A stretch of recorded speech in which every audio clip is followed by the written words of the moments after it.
দেখতে পাচ্ছ আমার স্লাইড? জি ম্যাম।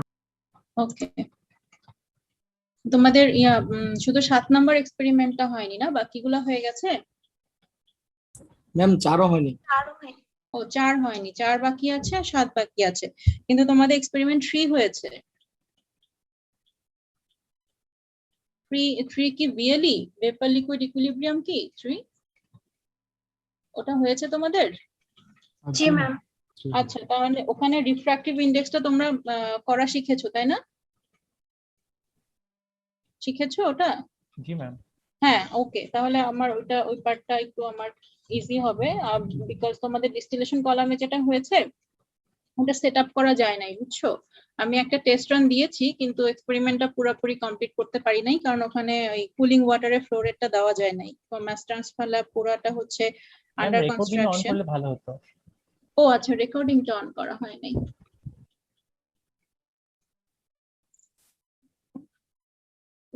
থাকে Recording in progress.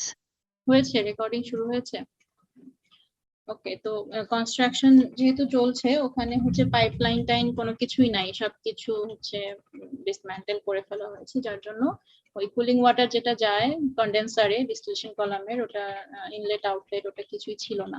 যার জন্য আমাকে যেটা করতে হয়েছে, আমি একটা টেস্ট রান দিয়েছি, অ্যাটমসফিয়ারিক কুলিং করার চেষ্টা করেছি আর কি, যার জন্য এক্সপেরিমেন্টটা পুরাটা হয় নাই, কিন্তু একটা একটা ইয়ার জন্য তোমরা পাবা আর কি, একটা পাওয়ারের জন্য আমরা দেখতে পাবো। পাওয়ার চেঞ্জ করে করে আমরা ওই টেম্পারেচার বাড়াই, তো 3টা ডিফারেন্ট পাওয়ারে করি, তো এটা সম্ভব হয় নাই। ঠিক আছে, আমরা দেখবো, ভিডিও দেখবো, চেষ্টা করব, কিছু গুগল থেকেও ছবি ভিডিও গুলো নামানোর চেষ্টা করেছি, দেখা যাক কতটুকু করা যায়, কারণ ওটা এখনো কনস্ট্রাকশন ওভাবেই পড়ে আছে, ঠিক হয় নাই। আমি ভাবছিলাম যে এটা যেহেতু 8 নম্বর এক্সপেরিমেন্ট, একটু শেষের দিকে গেলে হবে কিনা, তো দেখলাম যে না, আগামী 3-4 মাসের মধ্যে ওটা ঠিক হবে না, তো ততদিনে তো আমার ইয়া থাকবে না, ওই জন্য আমাকে যে অবস্থায় আছে ওই অবস্থায় তোমাদেরকে আজকে এটা করায় ফেলতে হবে।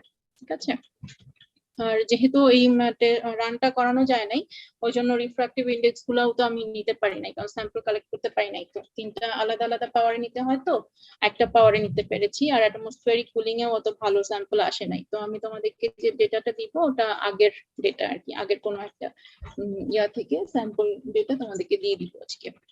ঠিক আছে, কয়জন এসছে?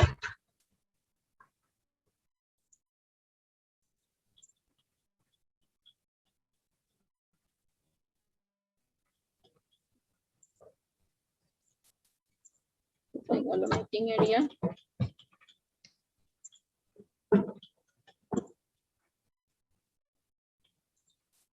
মিটিং এর পার্টিসিপেন্টস কোথায় গেল? হারিয়ে গেল?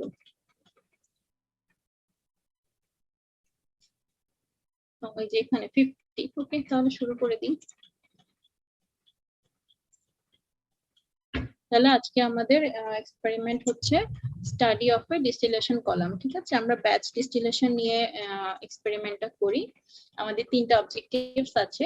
একটা হচ্ছে এনার্জি ব্যালেন্স করা, যেহেতু আমার রিবয়লার আছে এবং কন্ডেন্সার আছে, সো আমাদের এনার্জি ব্যালেন্সটা একটা করতেই হবে, যে আমি কতটুকু হিট ইনপুট দিলাম আর কতটুকু হচ্ছে আমার কন্ডেন্সারে হিটটা রিলিজ করলো। ঠিক আছে, ওইটার একটা এনার্জি ব্যালেন্স আমরা করি, যে রিবয়লার এবং কন্ডেন্সারের, এটা বয়লার হবে না, এটা রিবয়লার হবে। ঠিক আছে, স্পেলিং মিস্টেক হয়েছে, রিবয়লার এবং কন্ডেন্সারের এগেইনস্টে আমরা একটা এনার্জি ব্যালেন্স করি। আচ্ছা, to determine the pressure drop, একটা প্রেসার ড্রপ হয়। ঠিক আছে, প্রেসার ড্রপ হয়, ওই প্রেসার ড্রপটা আমরা দেখি। প্রেসার ড্রপটা হয় আসলে যে কলাম থাকে, তো ডিস্টিলেশন কলামে সিপ ট্রে থাকে, যে তো এখান থেকে যে ভেপারটা যায় আর এখান থেকে যেটা বের হয়, এখানে প্রেসারটা অনেক হাই থাকে স্বাভাবিকভাবেই, আর সিপ দিয়ে যখন ওঠে তখন ওর তো রেজিস্ট্যান্স পায় কিছু, ওই সময় ভেপারের প্রেসারটা একটু কমে যায়, তো একটা ডেল্টা পি আমার থাকে। ঠিক আছে, তো first sip tray and last sip tray, এই দুইটা পয়েন্টে হচ্ছে তোমার প্রেসার ড্রপটা আমরা দেখি। এবং এই বয়েল আপ রেট হচ্ছে যে কতটুকু ভেপার প্রডিউস হচ্ছে, কাইন্ড অফ ভেপার যে প্রডিউস হচ্ছে তার ভেপার ফ্লো রেট, এটা আমরা কন্ডেন্সার থেকে পাই। ঠিক আছে, দেখবো। আর দুইটা ইম্পর্টেন্ট জিনিস আছে, যেটা হচ্ছে আমার ডিস্টিলেশন কলামের লিমিটেশন বা লিমিটিং পয়েন্ট, ঠিক আছে। একটা হচ্ছে উইপিং পয়েন্ট আর একটা হচ্ছে ফ্লাডিং পয়েন্ট। উইপিং পয়েন্ট হচ্ছে যেটা ঝরে ঝরে পড়ে যায়, মানে ধরো একটা সিপ ট্রে আছে আমার, উপর নিচ থেকে যে ভ্যাপারটা যাচ্ছে ওর ভেলোসিটিটা এনাফ যদি না হয়, তখন ওই সিপ দিয়ে লিকুইড গুলা নিচে ড্রপ ওয়াইজ করতে থাকে, ওটাকে উইপিং বলে। আর ফ্লাডিং হচ্ছে ঠিক উল্টাটা, যদি আমার ভ্যাপরের ফ্লোরেটটা অনেক বেশি হয়, তো উপরে যে লিকুইডটা থাকে ও কি করে, ও ভ্যাপারের সাথে উঠে যায়, উঠে অনেক সময় কি করে নেক্সট ইয়া দিয়েও হচ্ছে যে তোমার সিপ দিয়ে নেক্সট প্লেটেও অনেক সময় ফ্লাডেড করে দেয় আর কি। তো ওইটা হচ্ছে ফ্লাডিং পয়েন্ট। এই দুই ক্ষেত্রে আমাদের যে মিক্সিংটা হয় লিকুইড আর ভেপারের, যার মাধ্যমে ম্যাস ট্রান্সফার হয় বা সেপারেশনটা হয়, ওই সেপারেশনটা তখন ভালো হয় না। তো এই দুইটা পয়েন্টে যেখানে ভেলোসিটি অনেক লো এবং ভেলোসিটি অনেক হাই, এর মাঝামাঝি আমরা কোনো একটা পয়েন্টে ডিস্টিলেশন কলামকে অপারেট করি, ঠিক আছে। তো এই দুইটা পয়েন্ট এজন্য আমাদের জানতে হয়। তো আমরা এটা হচ্ছে অবজার্ভ করি বয়লার প্লেটের সাথে প্রেসার ড্রপের একটা গ্রাফ করে, তখন আমরা উইপিং আর ফ্লাডিং পয়েন্টটা বের করার চেষ্টা করি। ওইটা একটা আমরা দেখবো, এটা একটা অবজেক্টিভ। আর আরেকটা অবজেক্টিভ হচ্ছে ওভারঅল এফিসিয়েন্সি বা ওভারঅল প্লেট এফিসিয়েন্সিও বলা হয় এটাকে। এটা তোমাদের ম্যাস ট্রান্সফার থিওরিতে পড়ানোর কথা, হয়েছে কি এটা পড়ানো? একটু বলো তো আমাকে, এরকম কিছু জি ম্যাম। পড়েছো এখনো? ওকে, তাহলে ঠিক আছে, তাহলে থিওরিটা তোমরা বুঝলা যে এখানে যদি এক্সডি থাকে XP থাকে, তোমার যদি টোটাল রিফ্লাক্স হয় সেক্ষেত্রে আর স্ট্রিপিং অপশন আর এনরিচিং সেকশনে কোনো ইয়া থাকে না, ফিট লাইন থাকে না, বা কোনো ইয়াটা থাকে না, অপারেটিং লাইন থাকে না। তখন আমরা সরাসরি এইভাবে করে স্টেজটা করি, তাই না? স্টেজটা করে আমার যতটুকু আসে, এখানে হয়তো 2.75 আসছে, এই একটা আর এটা হচ্ছে 3/4, এটা হবে তখন আমার theoretical stage.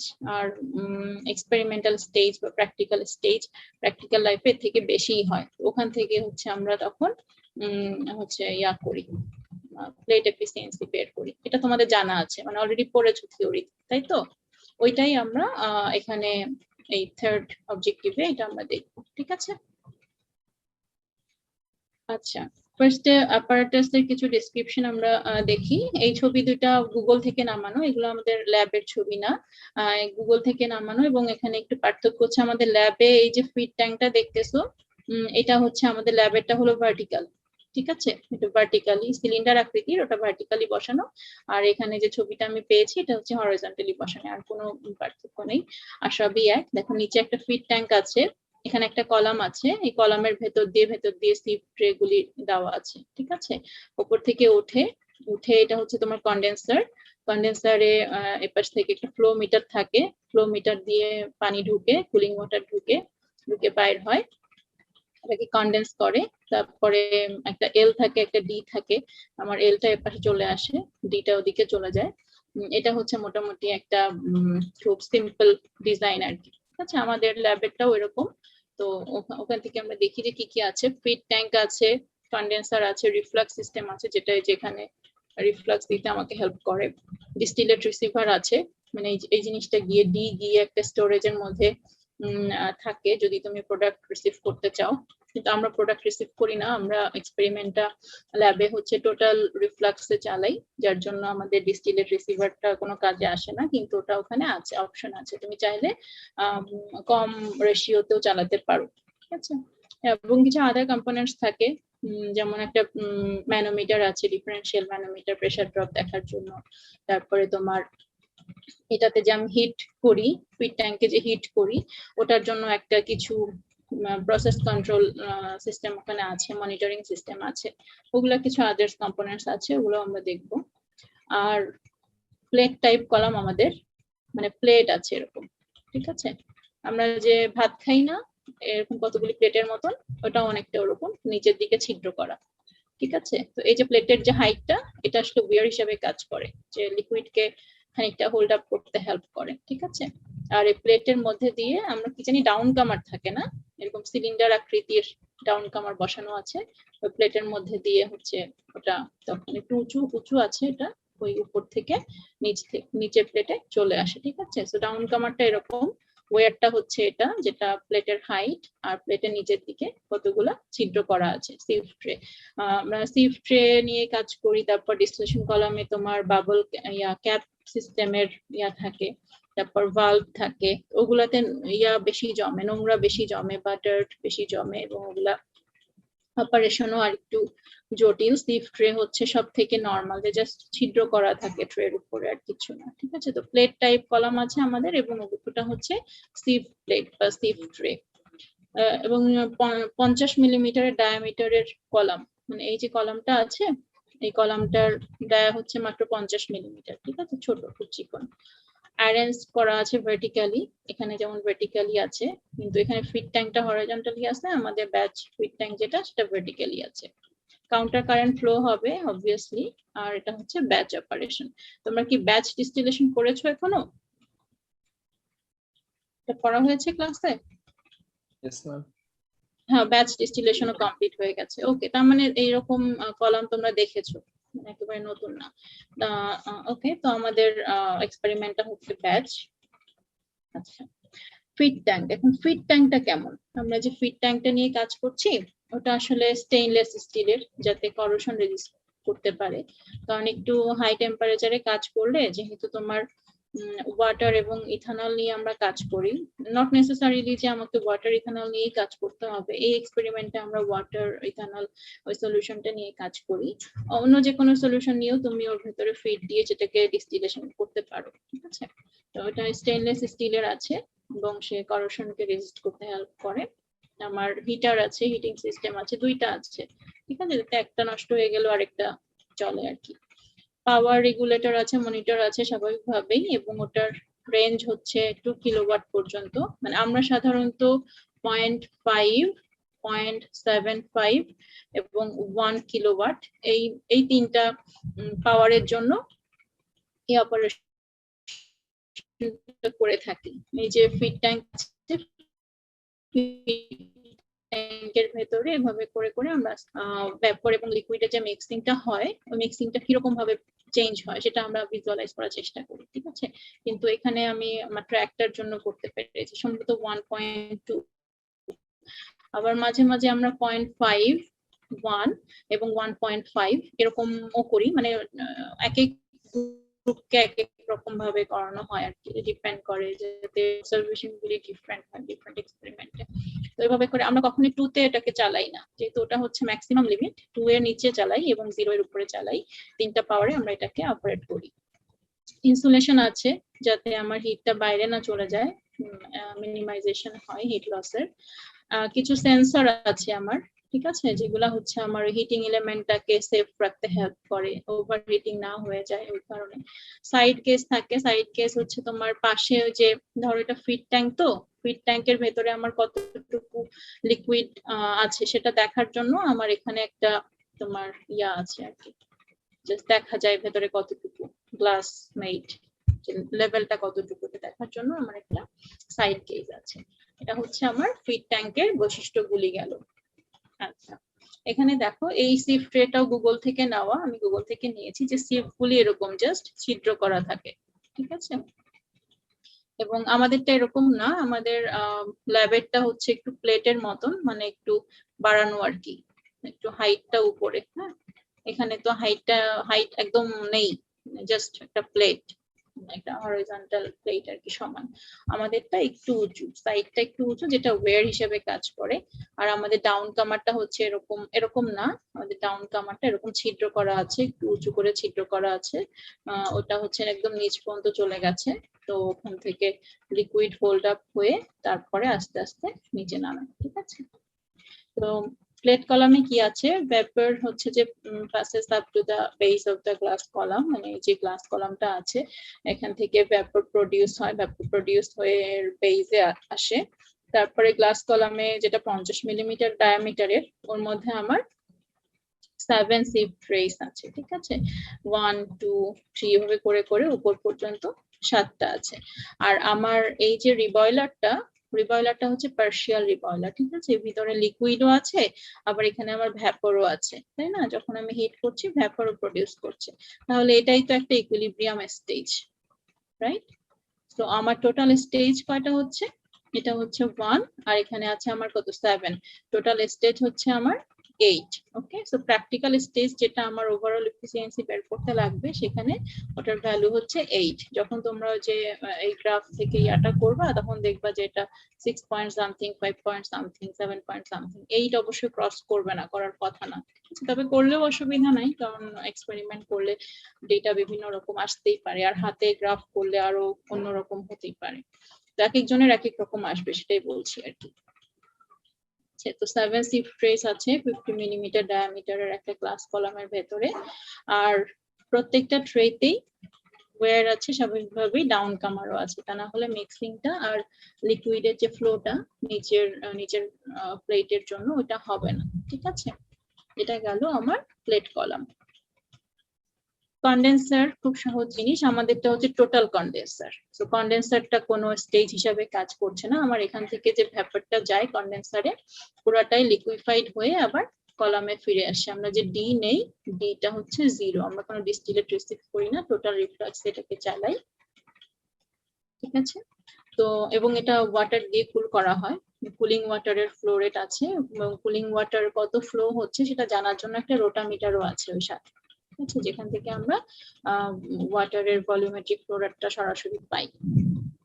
Pressure relief valve আছে একটা, যদি এরকম হয় যে কোনো কারণে কুলিং ওয়াটারটা ফেল করে গেল, ওকে ঠান্ডা করতে পারলো না, তখন কি হবে, এখানে ভ্যাপার জমতে থাকবে, ভ্যাপার জমতে থাকলে তখন আমার প্রেসারটা বাড়তে থাকবে। এই জন্য এই কন্ডেন্সারে একটা রিলিফ ভালভ থাকে, কোনো কারণে যদি কুলিং ওয়াটার ফেল করে একটা নির্দিষ্ট টেম্পারেচারে গেলে বা একটা নির্দিষ্ট প্রেসারে গেলে ওই ভেপারটা তখন ওই ভালভ ইয়া করে বের হয়ে আসে। ঠিক আছে, রাপচার করে বের হয়ে আসে। তো এরকম কিছু কন্ট্রোল সিস্টেম ওটার সঙ্গে বাই ডিফল্ট আছে। ওকে, এটা হচ্ছে স্কিমেটিক ডায়াগ্রাম, যেটা আমাদের ল্যাবের যে ডিস্টিলেশন কলামটা আছে সেটার সঙ্গেই দেওয়া আছে। তো এখানে দেখো নিচে যে চারকোনা বক্সটা দেখতেছো নাম্বার 1, এটা হচ্ছে গিয়ে আমার ফিট ট্যাঙ্ক।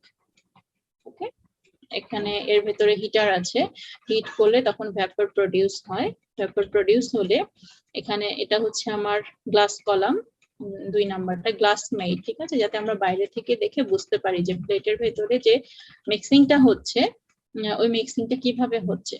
ঠিক আছে, সেপারেশনটা কিভাবে হচ্ছে, উইপিং হচ্ছে কি ফ্লাডিং হচ্ছে কি ভেলোসিটি কিরকম হচ্ছে, ওই জিনিসগুলো তখন দেখা যায়। তো ফার্স্টে যে সিফট ট্রে আছে, তারপরে আস্তে আস্তে আস্তে আস্তে এরকম 7টা শিফট ট্রে আছে। ঠিক আছে, আর ওই যে বলেছিলাম একটা প্রেসার ড্রপ দেখা যায়, তার জন্য ওই বাম দিকে একটা ম্যানোমিটার দেওয়া আছে। এই ম্যানোমিটারের লেফট আর্ম, যেটা লেফট আর্মটা হচ্ছে এই যে ভ্যাপারটা উঠছে আমার ফিট ট্যাঙ্ক থেকে, দ্যাট মিন্স নাম্বার 1 যে শিফট ট্রে তার ঠিক নিচে। ঠিক আছে, লেফট আর্ম যেটা, যাতে এই স্টেজ 1 এর প্রেসারটা আমি পাই। আর 7th স্টেজের উপর থেকে যে ভেপারটা চলে যাচ্ছে কন্ডেন্সারে, সেই ভেপারের প্রেসারটা যাতে আমি পাই সেজন্য আরেকটা আর্ম এসছে সেখানে। ওকে, তো এখান থেকে আমি ডেল্টা পি পাবো। স্বাভাবিকভাবেই আমার লেফট আর্মে ভেতরে ম্যানোমেট্রিক ফ্লুইড যেটা ওয়াটার, ওটা নিচের দিকে থাকবে, আর রাইট আর্মে উপরের দিকে থাকবে, বিকজ এখানে সিফ গুলি পার হয়ে আস্তে আস্তে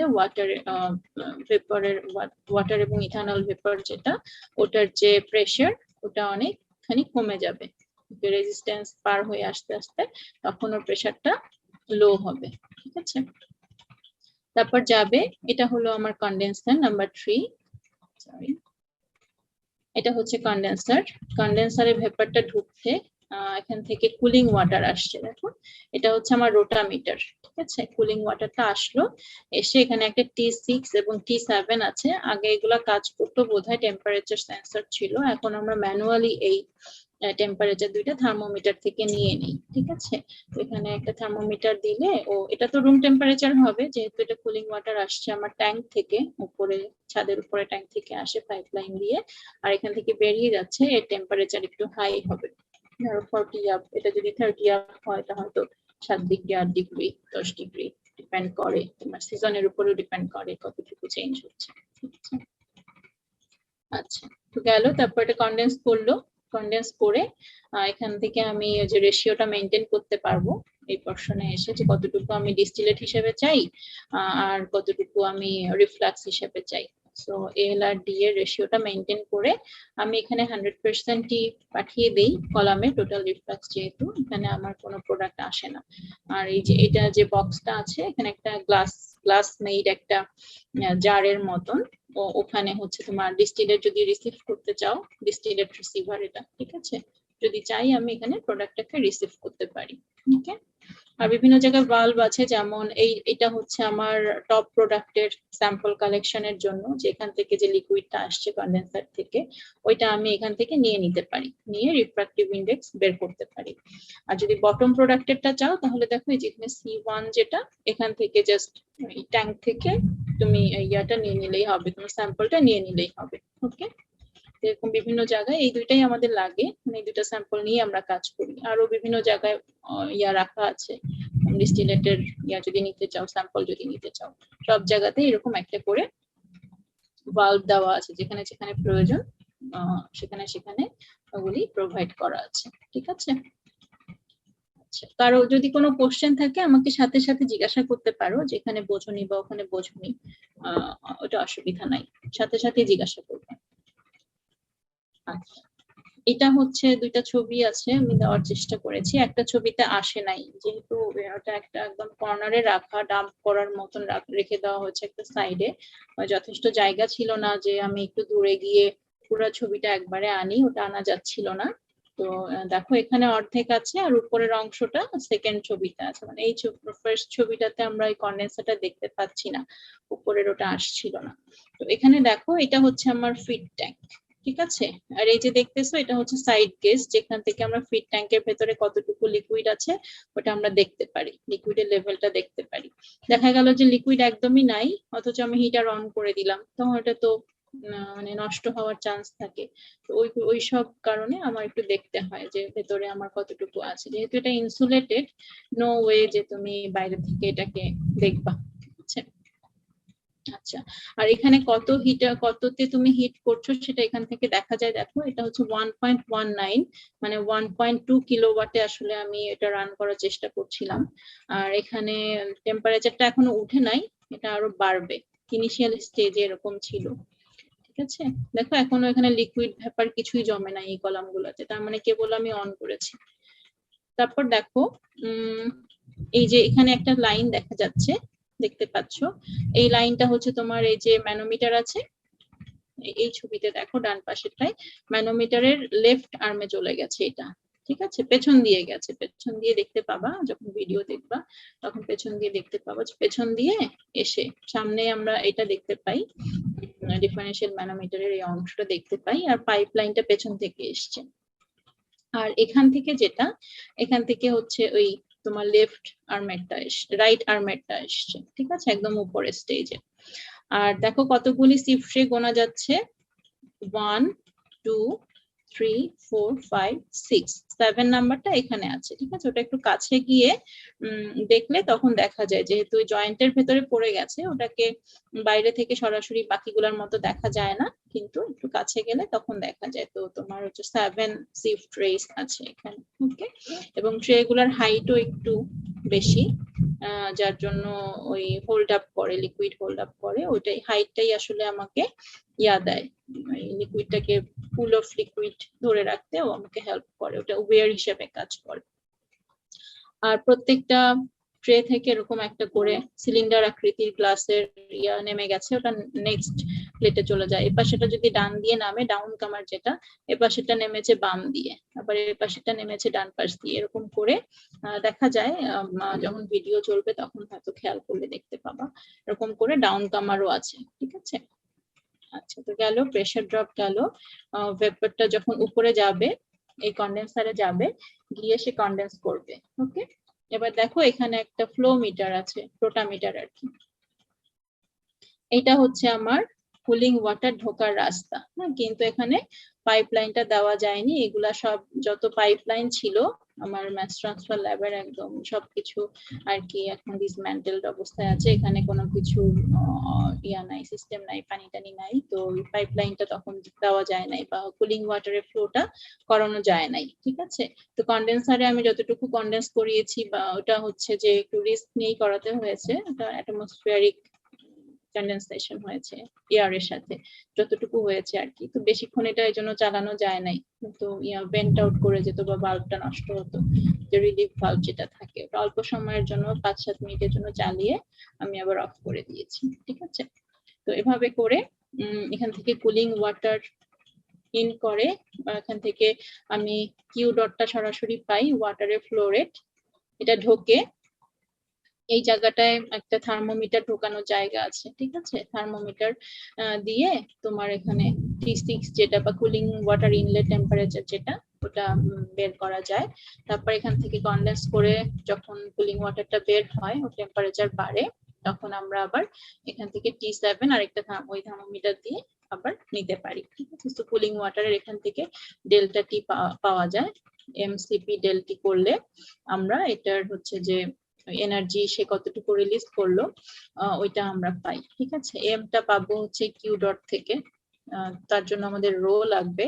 রো হচ্ছে রুম টেম্পারেচারেই আমরা বের করে ফেলি, বা এই যে টেম্পারেচার আছে এই টেম্পারেচারেই আমরা যে ইনলেট যেটা যাচ্ছে ওই টেম্পারেচার থেকে আমরা বের করে ফেলতে পারি, ঠিক আছে। সিপি জানা আছে আর ডেল্টা টি এখান থেকে পাই। এভাবে করে আমি কন্ডেন্সারের এগেইনস্টে এনার্জি ব্যালেন্সটা করতে পারি। আর এখান থেকে হচ্ছে আমরা অবজার্ভ করি যে কত কিলোওয়াট আমি ইনপুট দিলাম রিবয়লারে, এই দুইটার মধ্যে তখন একটা হিট লস কত হলো সেটা বের করতে হয়, ঠিক আছে। তারপর দেখো বাকিটা, আচ্ছা এই ছবিতেই দেখাই।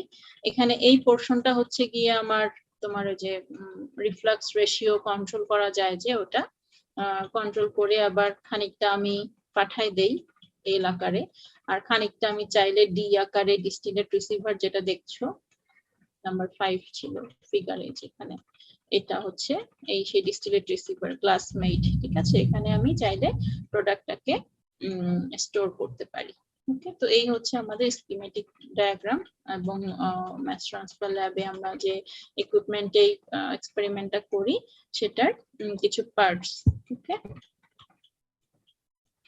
স্টার্টআপ প্রসিডিউরটা কিছুই না, যদিও অনেক কিছু লেখা আছে। এটা হচ্ছে ফার্স্টেই তো তোমার স্ট্যাবিলাইজ পর্যায়ে আসবে না, ফার্স্টে তোমাকে বেশ খানিকক্ষণ আধা ঘন্টা 40 মিনিট চালায়। হ্যাঁ বলো।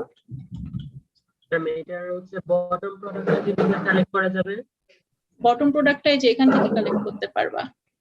বটম প্রোডাক্টটা ব্যাচ ডিস্টিলেশন, তো ওটা তুমি লাস্টে বের করবা, মানে স্যাম্পল কালেক্ট করে তোমার যদি বটম প্রোডাক্টের এক্স বিটাকে ধরো তুমি ফিক্স করে দিলা যে তুমি 20%, 30%, 25% যেটাই চাও না কেন, যে তুমি বটম প্রোডাক্ট যদি এই পর্যায়ে পৌঁছায় যায় তাহলে তুমি ডিস্টিলেশনটাকে অফ করে দিবা।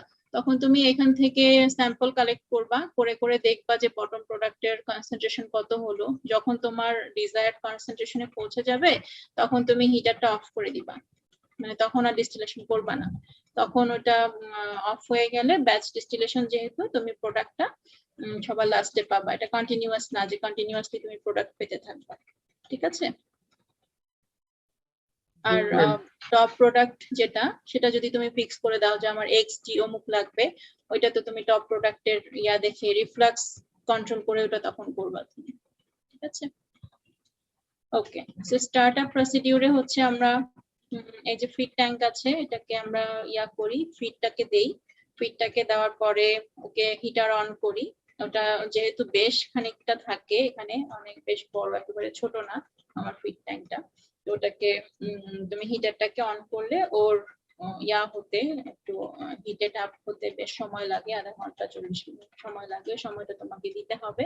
তারপরে তোমার আস্তে আস্তে যখন ভ্যাপর প্রডিউস করা শুরু করবে, ভ্যাপর প্রডিউস করা শুরু করলে এখান থেকে ভ্যাপর যাওয়া শুরু করবে, তাই তো। তখনও কিন্তু আমার লিকুইডটা এখানে নেই, এই যে আমার প্লেটগুলো আছে প্লেটের মধ্যে কোনো লিকুইড তখনও নেই। তো ভ্যাপর যখন যাবে গিয়ে এখানে কনডেন্স করে যখন আসবে তখন এখান থেকে লিকুইডের ফ্লোটা আস্তে আস্তে শুরু হবে, ঠিক আছে। তো ওইটা হচ্ছে যে অবজার্ভ করলে দেখা যায় এক্সপেরিমেন্ট করার সময় যে শুরুর দিকে কিছুই দেখা যাচ্ছে না, ইভেন ভ্যাপর যে যাচ্ছে এটাও রিয়ারলি বোঝা যায় আর কি। লিকুইডটা আসার পরে যখন এর ভেতর প্লেটের ভেতর টকবক করে ফোটে একটা বয়লিং হয় তখন বোঝা যায় যে আচ্ছা মিক্সিংটা হচ্ছে বা সেপারেশনটা হচ্ছে। তো ওই ফার্স্ট এর হাফ অ্যান আওয়ার বা 40 মিনিটস ওই বা 20 মিনিটস ডিপেন্ড করে যে তুমি কত ইয়াতে দিচ্ছ। এই যে এখানে যেমন 1.5 কিলোওয়াটে দিয়েছে, মানে তোমার একটু বেশি হিট দিচ্ছে সে, কারণ হচ্ছে যে আমার এটাকে তো গরম করতে হবে। তুমি যদি এটা 0.5 কিলোওয়াট দিয়ে শুরু করো তাহলে কি হবে, তোমার অনেক সময় লাগবে, তাই না? এই জন্য ফার্স্টের দিকে আমরা কি করি, একটু হিটটাকে বাড়িয়ে দিই, বাড়িয়ে দিয়ে যখন এটা স্ট্যাবিলাইজ পর্যায়ে আসে তখন আমরা 0.5 এ নিয়ে আসি। 0.5 এ আনার পরে ওটাকে 10 মিনিট সময় দিই, 10 মিনিট সময় দেওয়ার পরে ও 0.5 এ গিয়ে স্ট্যাবিলাইজড হয়। যে 1.5 এ সে যে ভিগোরাসলি বয়েল আপ করছিল ওটা তখন কমে আসবে, ঠিক আছে? তো ওইভাবে করে করে তুমি যখন প্রত্যেকবার হিটারের ইয়াটাকে চেঞ্জ করবা, হিটিংটাকে চেঞ্জ করবা, কিলোওয়াটটা চেঞ্জ করবা, তখন তোমার আস্তে আস্তে ওটা স্ট্যাবিলাইজড হতে 10-15 মিনিট সময় দিতে হবে। তো 10-15 মিনিট সময় পরে ওই হিটে বা ওই এনার্জিতে একটা নির্দিষ্ট কম্পোজিশনে তখন সে টপ প্রোডাক্ট বয়েল আপ করা শুরু করবে বা টপ প্রোডাক্ট তোমাকে দেওয়া শুরু করবে, ঠিক আছে? এটা হচ্ছে স্টার্টআপ প্রসিডিউর। আর আমরা এক্সপেরিমেন্টাল প্রসিডিউরে কি করি, আমরা 0.5 থেকে শুরু করি, 10 মিনিট সময় দেই ওকে স্ট্যাবিলাইজড হওয়ার জন্য, তারপরে প্রেসার ড্রপটা দেখি, ঠিক আছে? যে এখানে আমার ডেল্টা পি কত হলো সেটা আমরা নোট ডাউন করি। ওকে, এটা হচ্ছে সেন্টিমিটার অফ ওয়াটারে পাওয়া যায়, বিকজ মিলিমিটার অফ ওয়াটারও বলতে পারো, ইঞ্চ অফ ওয়াটারও বলতে পারো, তোমার যেরকম ভাবে ইউনিটটা আর কি আসে সেরকম। আর বয়েল আপ রেট বের করা হয়, বয়েল আপ রেট কিছুই না, বয়েল আপ রেট হচ্ছে কনডেনসেটের জন্য, এই যেখান থেকে আমরা স্যাম্পল নেই তো একটা নির্দিষ্ট সময়ের জন্য কনডেনসেট কালেক্ট করি, তারপর ওখান থেকে হচ্ছে আমি বয়েল আপ রেটটা বের করি, যে এম ডট বা কিউ ডট যেটাই আসুক না কেন, ভলিউমেট্রিক ফ্লো রেটটাই করা হয় বয়েল আপ রেটের, যে এত মিলিলিটার পার সেকেন্ড বা এত লিটার পার আওয়ার, এভাবে করে আমি তখন ওই ভ্যাপর কতটুকু প্রডিউস হচ্ছে সেটা বোঝার চেষ্টা করি, ঠিক আছে? এটা হচ্ছে আমার বয়েল আপ রেট, এটার ইকুয়েশন আছে, আমরা পরের একটা স্লাইডে দেখবো। তারপরে আমরা দুইটা স্যাম্পল ওখান থেকে কালেক্ট করি, একটা হচ্ছে এখান থেকে বটম প্রোডাক্টের স্যাম্পল, আর একটা হচ্ছে এখান থেকে টপ প্রোডাক্টের স্যাম্পল, ঠিক আছে? এই যে by opening C1 and opening C6, কিছুই না, C1 হচ্ছে আমার বটম, XB যেটা সেটা আমাকে দেবে, আর C6 হচ্ছে XD দিবে আমাকে, C6 টা, আর C1 টা হচ্ছে আমাকে XB দিবে, ঠিক আছে? তারপর রিফ্র্যাক্টিভ ইন্ডেক্স আমি পাই রিফ্র্যাক্টোমিটার থেকে, সেখান থেকে আমি ওয়েট ফ্র্যাকশন পাই, এটার কার্ভটা আমরা দেখেছি না, এরকম একটা কার্ভ আছে, ওখান থেকে আমি রিফ্র্যাক্টিভ ইন্ডেক্সের এগেইনস্টে একটা ইথানলের ওয়েট পার্সেন্ট পাই, তাই তো? এরকম একটা কার্ভ আমরা দেখেছি। আচ্ছা, ওয়েট ফ্র্যাকশন বের করলে আমাদের এই এক্সপেরিমেন্টের জন্য মোল ফ্র্যাকশন লাগে, বিকজ এই যে গ্রাফটা আছে এটা হচ্ছে আমার মোল ফ্র্যাকশনের গ্রাফ, ঠিক আছে? XY যে গ্রাফটা, এখানে আমার মোল পার্সেন্ট লাগে বা মোল ফ্র্যাকশন লাগে। তো ওইটার জন্য আমাদেরকে কি করতে হয়, এই যে ওয়েট পার্সেন্টটা পাই আমি, এই ওয়েট পার্সেন্ট থেকে আমার মোল পার্সেন্টে ওটাকে কনভার্ট করে নিতে হয়, ঠিক আছে? ক্যালকুলেশন করে। আচ্ছা, তারপরে টেম্পারেচার তো আমরা নেই, কুলিং ওয়াটারের ইনলেট আউটলেট, আর কুলিং ওয়াটারের ফ্লো রেট যেটা ওটাও নেই, সেখান থেকে আমাদের হচ্ছে এমসিপি ডেল্টি করতে হয়, এমসিপি ডেল্টি করলে আমি এনার্জি ব্যালেন্স যেটা, আমি এনার্জি ব্যালেন্সটা করতে পারি, ঠিক আছে? এই হচ্ছে আমার এক্সপেরিমেন্টাল প্রসিডিউর। আচ্ছা, বয়েল আপ রেট মেজারমেন্ট কিভাবে করা হয়, C6 যেটা বাল্ব, যে কন্ডেন্সার থেকে যেটা আসে ওইটা আর কি, ওইটা অ্যাকুমুলেট করা হয়, কন্ডেন্সেটকে অ্যাকুমুলেট করে, দেন হচ্ছে যে 100 ml কন্ডেন্সেট আমি কালেক্ট করি, এবং তার জন্য কতটুকু টাইম লাগে সেটা আমি মেজার করি স্টপ ওয়াচ দিয়ে। তো ml পার মিনিট বলো, লিটার পার আওয়ার বলো, ml পার সেকেন্ড বলো, যেভাবেই নাও না কেন, তোমার ইয়াটা ইকুয়েশনটা হবে সিম্পলি এটা, যে কতটুকু তুমি কন্ডেন্সেট কালেক্ট করলে ডিভাইডেড বাই তোমার কতটুকু সময় লাগবে, ঠিক আছে?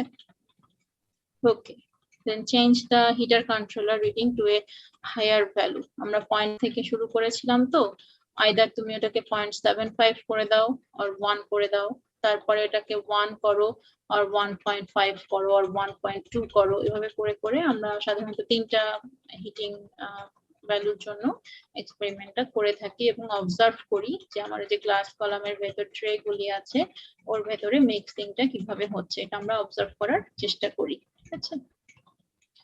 আচ্ছা, আরেকটা ক্যালকুলেশন এখানে দেওয়া নাই, সেটা হচ্ছে যে ডেল্টা পি যেটা আমরা পাই, আরেকটা হচ্ছে boil up rate, delta P হচ্ছে তোমার এটা লগ লগ প্লট হয়, এটা তোমাদের আঁকতে হবে। হ্যাঁ, তোমার বয়েল আপ রেট যত বাড়বে ডেল্টা পিও তত বাড়বে। প্রথম দিকে অত না বাড়লেও পরের দিকে গিয়ে অনেক হাইলি বেড়ে যায়। তো এই যে পয়েন্টটা আমরা 0.5 থেকে শুরু করি, তো তার আগের পয়েন্টটা হচ্ছে আমার উইপিং পয়েন্ট, ঠিক আছে।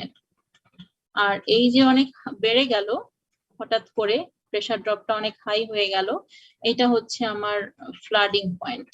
ওকে, এরপরে ফ্লাডেড অবস্থা চলে যায়। এটা অবশ্য ডিপেন্ড করে, দেখা যায় যে 1 এর পরে গিয়েই ওটা ফ্লাডেড হয়ে যায়। মানে তুমি যদি 1.2 বা 1.5 এ চালাও তখন ওটা আসলে ওই ফ্লাডেড কন্ডিশনে বা এনট্রেনমেন্ট কন্ডিশনেই ওটা তখন রান করা শুরু করে আর কি, এত ভিগোরাস বয়েলিং হয় তখন ইথানল ওয়াটারের ক্ষেত্রে। ডিফারেন্ট সিস্টেমের জন্য এটা ডিফারেন্ট হিটিং ভ্যালু আসবে অবভিয়াসলি, কিন্তু আমাদের ইথানল ওয়াটারের যে সিস্টেমটা ওটাতে দেখা যায় যে ওই 1 এর উপরে গেলেই তখন ওটা পুরো ফ্লাডেড হয়ে যায়, ঠিক আছে। ওইটা আর কি অবজার্ভ করতে হয়। আর এই বয়েল আপ রেট আর প্রেসার ড্রপ যেটা আমরা বের করি সেখান থেকে এরকম একটা লগ লগ প্লট আমাদেরকে আঁকতে হয়। আচ্ছা, অবজার্ভ ডেটায় কি কি থাকে দেখো, তখন আমরা দেখে আসলাম যে কোনো একটা পাওয়ার থাকে, 3টা পাওয়ারের জন্য আমরা করি। তারপরে বয়েল আপ রেটের জন্য কন্ডেন্সেটের ভলিউম নেই, টাইম নেই, ভাগ করে আমরা রেশিও থেকে ইয়া পাই, বয়েল আপ রেট পাই। প্রেসার ড্রপটা আমরা জাস্ট ডিফারেন্স থেকেই পেয়ে যাই। ডিগ্রি অফ ফোমিং এটা হচ্ছে তোমাদের নিজেদেরকে লিখতে হয়, ঠিক আছে। মানে তুমি যা দেখো, কি দেখছো তুমি প্লেটের মধ্যে কি রকম হচ্ছে, এটা হচ্ছে ডেসক্রিপটিভ ওয়ার্ডস ইউজ করতে হয়। যেমন ধরো তুমি জেন্টল বাবলিং বলতে পারো, যেটা 0.5 এ হয়, ঠিক আছে। ভায়োলেন্ট বয়লিং হতে পারে, যেটা 0.75 এর উপরে গেলে হয় বা 1 এ গেলে হয়। ফোমিং জেন্টলি হতে পারে, যেমন ফোম ক্রিয়েট করা শুরু করলো, অ্যারাউন্ড 1 থাকলে তখন ফোম ক্রিয়েট করা শুরু করে। তারপরে ধরো ফ্লাডেড যেটা, সেটা 1.2 এর উপরে গেলে তখন ফ্লাডেড কন্ডিশনে চলে যায়। এরকম কতগুলি তুমি যেটা দেখছো relevant to the power input, সেটা অনুযায়ী তোমাকে এটা লিখতে হয়, ঠিক আছে। ওকে, সেটা হচ্ছে অবজারভেশন, যেটা তোমাদেরকে আমি দেখাতে পারবো না বিকজ আমি 3টা ইয়াতে তো চালাতে পারি নাই, এই জন্য ওটা আসে নাই, ঠিক আছে। আর রিস্কও হয়ে যাচ্ছিল যেহেতু আমার কুলিং ওয়াটার ফ্লোরেটটা ছিল না। ওকে, আরেকটা হচ্ছে যেটা রিফ্রাক্টিভ ইন্ডেক্স থেকে কম্পোজিশন বের করা হয়, এটা তোমরা অলরেডি করেছো আরেকটা এক্সপেরিমেন্টে। সেটা হচ্ছে পাওয়ারের রেসপেক্টে টপ প্রোডাক্ট যেটা আমি C6 থেকে পাই, তাই না, টপ প্রোডাক্টের স্যাম্পল, ওখান থেকে রিফ্রাক্টিভ ইন্ডেক্স একটা আসে। আর বটম প্রোডাক্ট যেটা C1 ছিল, নিচের দিকে একটা বাল্ব ছিল, ওখান থেকে আমার আরেকটা বটম প্রোডাক্টের রিফ্রাক্টিভ ইন্ডেক্স আসে। এরকম 3টা পাওয়ারের জন্য আমি 6টা রিফ্রাক্টিভ ইন্ডেক্স পাই, এবং তার করেসপন্ডিং মোল পার্সেন্ট যেটা, ওটা তখন আমাকে লিখতে হয়। ফার্স্টে ওয়েট পার্সেন্ট পাওয়া যায়, তারপর ওটাকে ক্যালকুলেট করে কনভার্ট করে ওটাকে মোল পার্সেন্টে নিতে হয়, ঠিক আছে। এটা হচ্ছে আমার অবজার্ভ ডেটা। আর ক্যালকুলেশন তো অলরেডি বলে দিয়েছি, অবজেক্টিভস এর মধ্যে ছিল। একটা হচ্ছে তোমার ম্যাককেব থিওরি ডায়াগ্রাম, যেটা ওখান থেকে তোমাকে কনস্ট্রাকশন করতে হবে, স্টেজ গুলি বের করতে হবে। তারপরে হচ্ছে boil up rate litre per আওয়ারে বের করবা, এবং তোমার হচ্ছে যে একটা লগ লগ প্লট করবা প্রেসার ড্রপের সাথে, এবং সেখান থেকে তোমার কোনটা উইপিং পয়েন্ট আর কোনটা ফ্লাডিং পয়েন্ট, এটা তোমরা এমনি লিখে দিও, যেহেতু তোমরা অবজার্ভ করতে পারছো না, কিন্তু আমি তোমাদেরকে 3টা পয়েন্টের ডেটা দিয়ে দিব। তো ওখানে তোমরা লিখে দিবা যে ফার্স্ট পয়েন্টের বাম দিকে যেটা লেফটে, ওটা হচ্ছে তোমার উইপিং পয়েন্ট। আর একদম খাড়া উঠে যায়, বুঝছো, প্রথম দিকে একটু এরকম থাকে, ইনিশিয়ালি খুব একটা পারে না, কিন্তু হঠাৎ করে ও অনেক বেড়ে যায়, এবং এরপরে গিয়ে হচ্ছে ফ্লাডিং। এটার এপাশে হচ্ছে উইপিং হবে আর এটার ওপাশে হচ্ছে ফ্লাডিং হবে। তো এটা তুমি যখন ডিসকাশন অন রেজাল্টস এ যাবা তখন হচ্ছে যে এটা বলে দিবা। আর এটার কিছু ভিডিও আমি তোমাদেরকে দেখাবো যে ফ্লাডিং উইপিং আসলে দেখতে কেমন হয়, ওটা আমি ইউটিউব থেকে দুটো ভিডিও নামিয়েছি, ওটা দেখানোর চেষ্টা করবো। ক্যালকুলেট করতে হবে হিট ইনপুট টু দ্য রিবয়লার, এটা ক্যালকুলেট করার কিছু নাই, এটা হচ্ছে আসলে গিভেন 0.5, 0.75, 1 আর 0.5, 1, 1.5 যার যেটা পরে আর কি, ওভাবে করে রিবয়লারের হিট ইনপুটটা আমরা নোট ডাউন করি। আর রেট অফ হিট রিলিজ যেটা কন্ডেন্সারে হয় সেটা হচ্ছে এমসিপি ডেল্টা টি করে করি, যেটার ওয়েটা আমি অলরেডি বলে দিয়েছি। এমটা পাবা হচ্ছে তুমি ওই কিউ ডট থেকে, যেটা তোমার রোটামিটার থেকে আসে। সিপি তো জানো, আর কিউ ডট থেকে পেতে গেলে রো লাগবে, ওটার জন্য হচ্ছে তুমি রুম টেম্পারেচার যেটা, সেটা রুম টেম্পারেচার মানে হচ্ছে T6 যেটা আমার ঢুকছে ইয়াতে, ঠিক আছে, কন্ডেন্সারে যেটা ঢুকছে inlet cooling water inlet temperature, ওটা থেকে নিলেও হবে। ওকে, আচ্ছা, হিট ব্যালেন্স করবা, তারপরে যে রিবয়লারের কিউ যেটা আর কন্ডেন্সারের কিউ যেটা, এই দুইটা থেকে কত পার্সেন্ট তোমার লস হলো ডেল্টা কিউ, ওই লসটা তুমি পার্সেন্ট আকারে জাস্ট বের করবা। ওকে, এটা হচ্ছে তোমার ক্যালকুলেশন। আর রেজাল্টের উপরে কমেন্ট করবা যে কোনটা কেমন পেলা।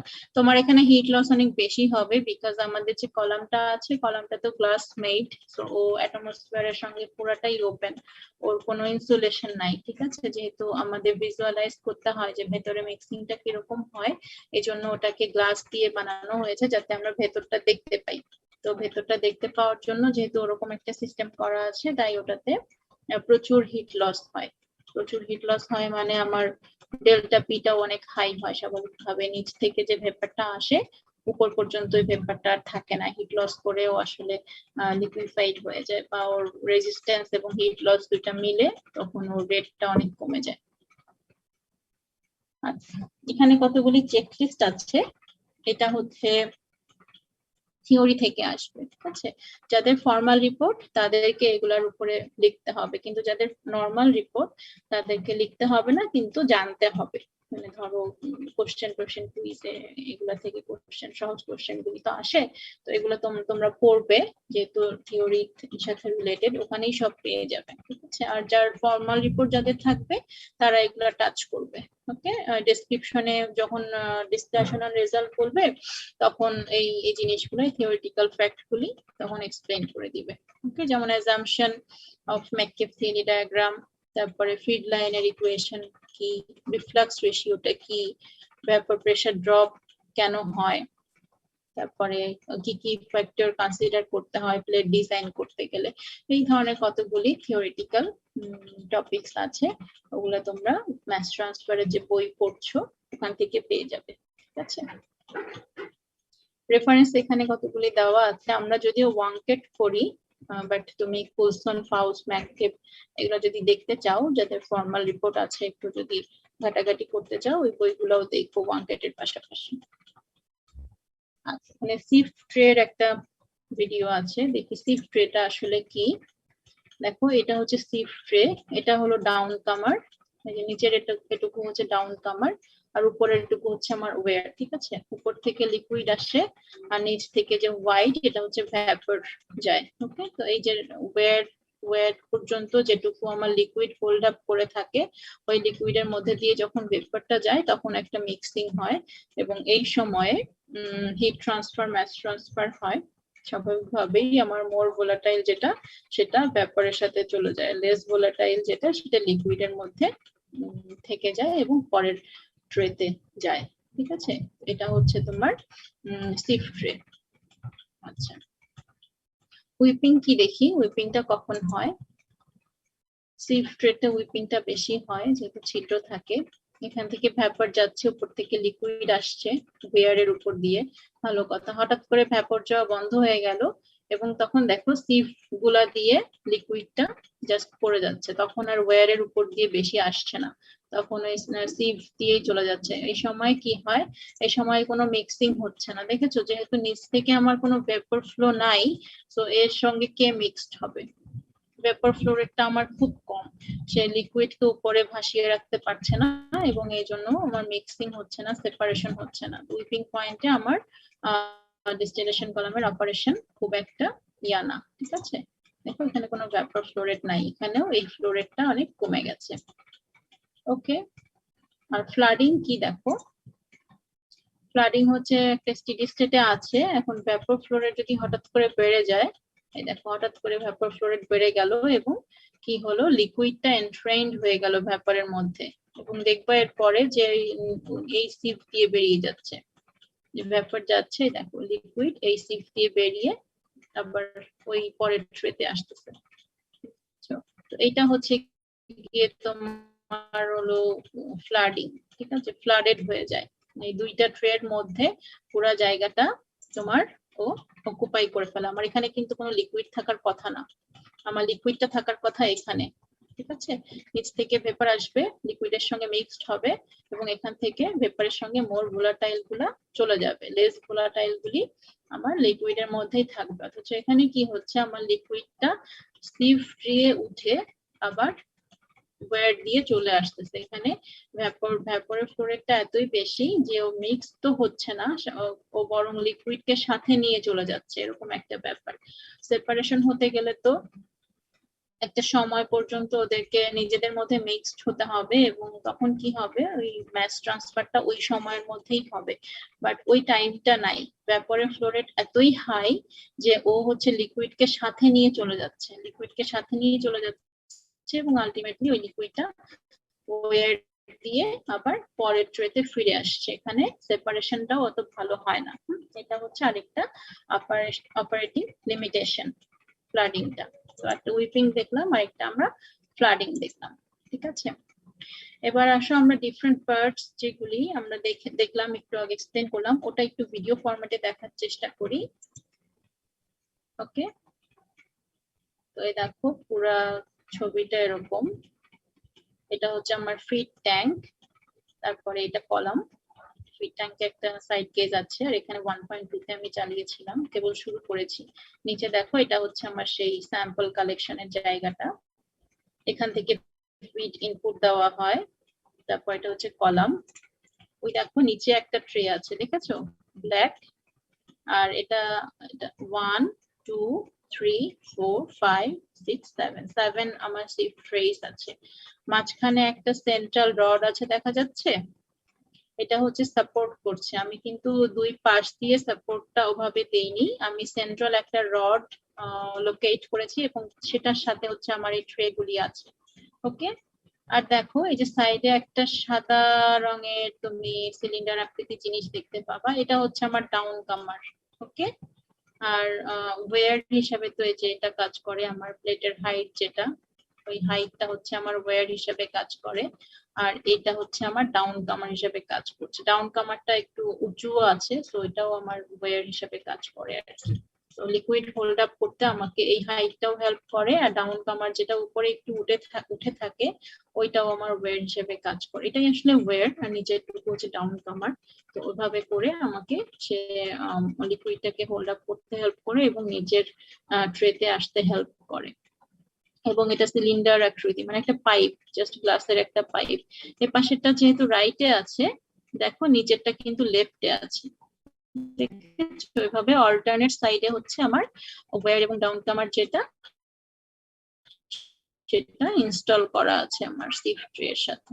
ওকে, এভাবে করে ওয়্যার আছে, ডাউন কামার আছে। আচ্ছা, তারপর যাই, যেখান থেকে উঠছে ম্যাম কোন দিকে ঢাল ছিল? আরেকবার বলো। ম্যাম হচ্ছে যে আমাদের সিফট ট্রে ঢালু পার্ট কোন দিকে, মানে যেদিকে আমার সিলিন্ড্রিক্যাল মানে ডাউন কামার আছে ওদিকে ঢালু না অপর ওটা দিকে ঢালু ঢালু? না, ওটা ঢালু না, ওটা হরাইজন্টাল। না ম্যাম, আপনি যে বলতেছেন হাইটটা ওয়্যার হিসেবে কাজ করতেছেন। হ্যাঁ, তোমার প্লেটটা তো এরকম, ধরো প্লেটটা যদি একদম হরাইজন্টাল হতো, এরকম একটা ইয়া আছে, তো ওর হোল্ড আপ করতে অসুবিধা হইতো। যেহেতু আমি সেন্ট্রাল রড দিয়ে ওকে হচ্ছে লোকেট করেছি, ও কিন্তু চারপাশে যে আমার কলামটা আছে এখানে কিন্তু সিল করে দিইনি। যদি আমার এটা একদম হরাইজন্টাল হতো তখন কি হতো বলতো, লিকুইডটা আমার এখান দিয়ে বেরিয়ে যেত, বুঝছো। নর্মালি কি হয়, নর্মালি কলাম গুলাতে ওই যে একটু আগে আমি সিভ দেখালাম না, ওগুলা হচ্ছে কলামের সাথে এরকম চারপাশ দিয়ে আটকানো থাকে। ওকে, সো এখান থেকে যায় না, তো ওগুলা জাস্ট একদম হরাইজন্টাল হয়। আমার এখানে হরাইজন্টাল না, বিকজ আমি সেন্ট্রাল রড দিয়ে ওটাকে লোকেট করার চেষ্টা করেছি বা সাপোর্ট দেওয়ার চেষ্টা করেছি। এই পাশটা কিন্তু খোলা, ও তখন এই পাশ দিয়ে বেরিয়ে যাবে, বুঝছো। তো এই জন্য আমি কি করেছি, আমার প্লেট গুলাকে আমি একটু উঁচু করে দিয়েছি, এরকম করে দিয়েছি। তো ওই লিকুইড যেটা থাকবে প্লেটের মধ্যে ভাবে থাকবে, আর ডাউন কামার যেটা সেটার উপরের দিকটাও ওয়্যার হিসেবে কাজ করবে। তা না হলে কি হবে, আমার যদি এটা না থাকতো, তখন দেখো, ধরো আমি এখান থেকে এটাকে নামিয়ে দিচ্ছি, তো তো হরাইজন্টালি তো সে এসে পড়ে যেত, সে লিকুইডটা এখানে হোল্ড আপ করতো না। তো ওয়্যার যেটা, এটা তো আছেই, সাথে আমার প্লেটের যে হাইটটা, এটাও আমাকে লিকুইডটাকে হোল্ড আপ করতে হেল্প করছে। ঠিক আছে, এই উপরের এই অংশটা হচ্ছে আমার ওয়্যার, নিচের এই অংশটা হচ্ছে আমার ডাউন কামার। আর আমার প্লেটটা হচ্ছে একদম হরাইজন্টাল না, প্লেটটা আমার একটু চারপাশ থেকে খানিকটা হাইট আছে।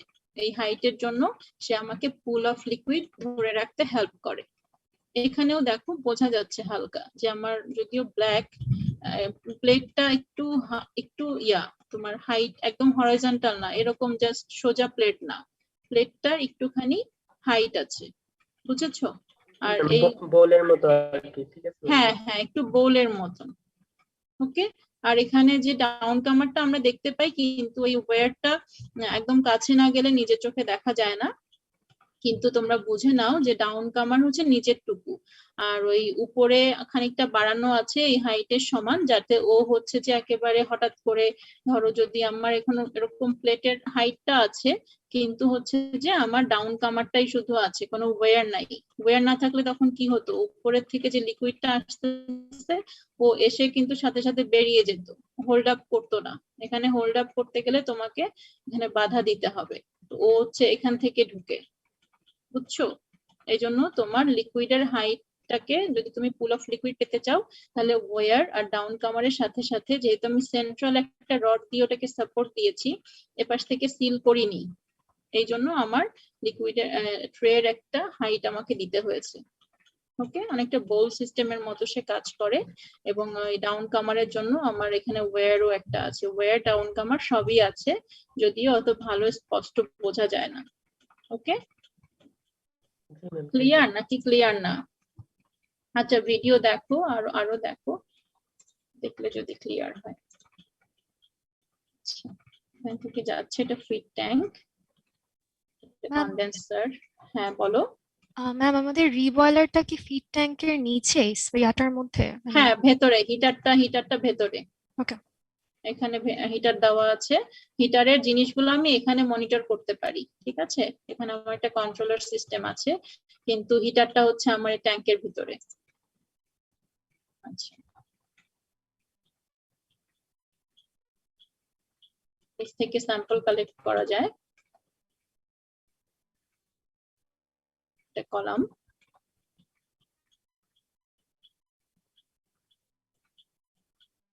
ওইটা কন্ডেন্সার। এখানে ডায়াগ্রামটা দেওয়া আছে যেটা আমি তোমাদেরকে বোঝালাম, এটা হচ্ছে তোমার রোটামিটার, এটা কুলিং ওয়াটারের ইনলেট, কিন্তু পাইপটা ইনস্টল করা যায়নি, এটা ডিস্টিলেট রিসিভার যে ক্লাস চারটা দেখলে। এটা হচ্ছে প্রেসার ড্রপ মাপা যায়, এখান থেকে একটা এসছে দেখো উপর থেকে, রাইট আর্মে গেছে এটা।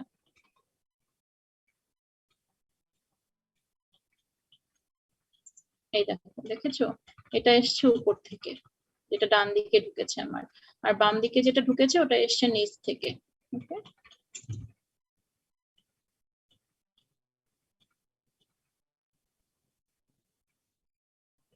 এই হচ্ছে তোমার মোটামুটি পার্টস গুলি। আচ্ছা, এখন আমি দেখি যে আমি যখন চালিয়েছি স্টেডি স্টেটে আসার পরে ওটার কি অবস্থা হয়েছে। দেখো বয়েল করছে, দেখেছো? এখানে একটা ব্যাপার খেয়াল করো, নিচের দিকে কিন্তু কোনো লিকুইড নাই, অথচ উপর দিকে বেশ ভালো বয়েল আপ করছে। 1.2 তে সেট করেছিলাম, তো ভ্যাপরের ভেলোসিটি ভালোই ছিল, কিন্তু কেবলমাত্র সে লিকুইডটা আসা শুরু করেছে, ঠিক আছে, এখনো পর্যন্ত ওটা স্টেডি স্টেটে আসে নাই, তোমার লিকুইডটা কেবলমাত্র ঢুকতেছে। এই জন্য উপরের দিকে যে টপ প্লেট গুলি, ওগুলাতে খুব ভিগোরাস বয়লিং হচ্ছে, কারণ সে লিকুইড কে পাচ্ছে। তোমার ভ্যাপর ঠিকই উঠতেছে, কিন্তু নিচের দিকে লিকুইডটা এখনো আসেনি, ঠিক আছে, এই জন্য নিচের দিকে মনে হচ্ছে যে সেপারেশন হচ্ছে না, শুধু উপর দিকে হচ্ছে, আসলে তা না, লিকুইডটা আসতে একটু সময় লাগবে। আর ওই ফ্লাডিং কন্ডিশনে মোটামুটি চলে যায় 1.2 তে, হচ্ছে পুরাটা দুইটা প্লেটের মধ্যবর্তী জায়গা পুরাটা দখল করে ফেলে, এত ভিগোরাসলি বয়লিংটা হয় তখন। এখানে দেখো একটা প্রেসার ড্রপ আছে, ওকে, এই প্রেসার ড্রপটা নিতে হয় আমাদেরকে, দেখার মতো এটুকুই আছে, আর তেমন কিছু নেই। যে এটা অবজার্ভ করতে হয় আমাদেরকে কোন কন্ডিশন। এখন দেখো, এখন খেয়াল করো, এই যে, এখন যদি খেয়াল করো দেখো নিচের দিকেও কিন্তু লিকুইড চলে এসেছে, দেখেছো? এবং নিচের দিকে মোটামুটি দুইটা ট্রের মধ্যবর্তী জায়গাটা সে দখল করে ফেলেছে, তার মানে এনট্রেনমেন্ট হচ্ছে। আর একটু বাড়লেই হচ্ছে তোমার ফ্লাডেড হয়ে যাবে, নিচ থেকে এই ট্রের মধ্যে দিয়ে সে উপরে উঠে আসবে লিকুইড সহ পেপার। ঠিক আছে, এখানে 1.5 এ গেলেই ওটা হয়ে যাবে, তখন পুরোপুরি ফ্লাডেড হয়ে যাবে। আর উপর দিকে দেখো, উপর দিকে আস্তে আস্তে ভেপরের ভেলোসিটিটা কমে গেছে, কারণ হচ্ছে যে নিচে যেহেতু সে লিকুইড কে পাস করে আসতেছে, রেজিস্ট্যান্স বাড়তেছে, এই কারণে একে তো তাকে সিভের রেজিস্ট্যান্সটা পার হতে হচ্ছে, তারপর যে লিকুইডটা ছিল ফুল অফ লিকুইড, ওই লিকুইডের হাইটটাকেও তাকে পাস করে আসতে হচ্ছে। তো উপরে আস্তে আস্তে দেখো উপরে গিয়ে আর তেমন কোনো ভেপারটা নাই, এই জন্য আমাদের এখানে একটা প্রেসার ড্রপ হয়। ঠিক আছে, ওকে। আরেকটা দেখো, নিচের দিকে হচ্ছে তোমার বয়লিংটা অনেক বেশি হয়, আর উপরের দিকে হচ্ছে লিকুইডটা তখন মানে ভেপরের ভেলোসিটিটা উপরে কম থাকে।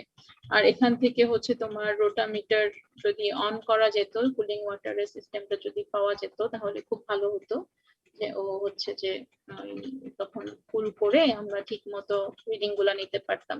এই যে দেখো উনি যেখানে হাত দিচ্ছেন, ল্যাব অ্যাটেন্ডেন্ট শাহজাহান ভাই, উনি হচ্ছে এখানে হিটারটাকে চেঞ্জ করার কথা বলছেন, যে আমি যদি এখানে ঘুরিয়ে দেই তাহলে 1.2 থেকে দেখো 1 হয়ে গেল। হ্যাঁ, আমি কমিয়ে দিয়েছি মানে জাস্ট দেখানোর জন্য যে 1.2 তে ছিল, এখন আমি চাইলে 1 এটাকে করতে পারি বা 0.75 এ করতে পারি। এভাবে করে করে ওখান থেকে আমরা হিটারটাকে, যেখান থেকে আমরা হিটারটাকে ইয়া করি, কন্ট্রোল করি, করে করে গ্রাজুয়ালি ইনক্রিজ করে এটার ডেটাটা আমরা নেই। ওকে, দেখো ভিগোরাসলি বয়লিং হচ্ছে, টেনে দেই।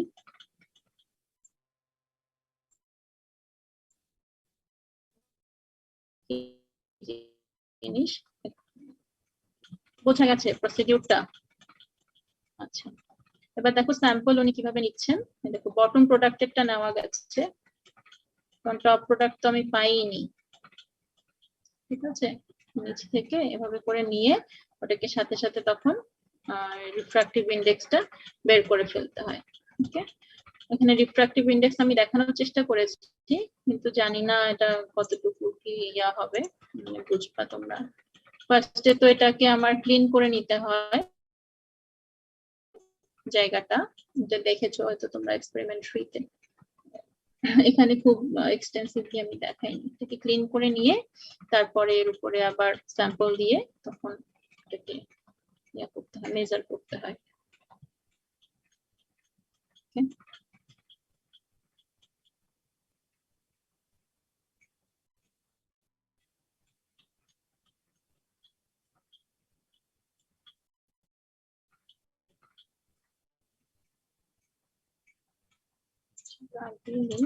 উনি যে এটা ঘুরিয়ে ঘুরিয়ে এটাকে ব্যালেন্স করার চেষ্টা করছেন,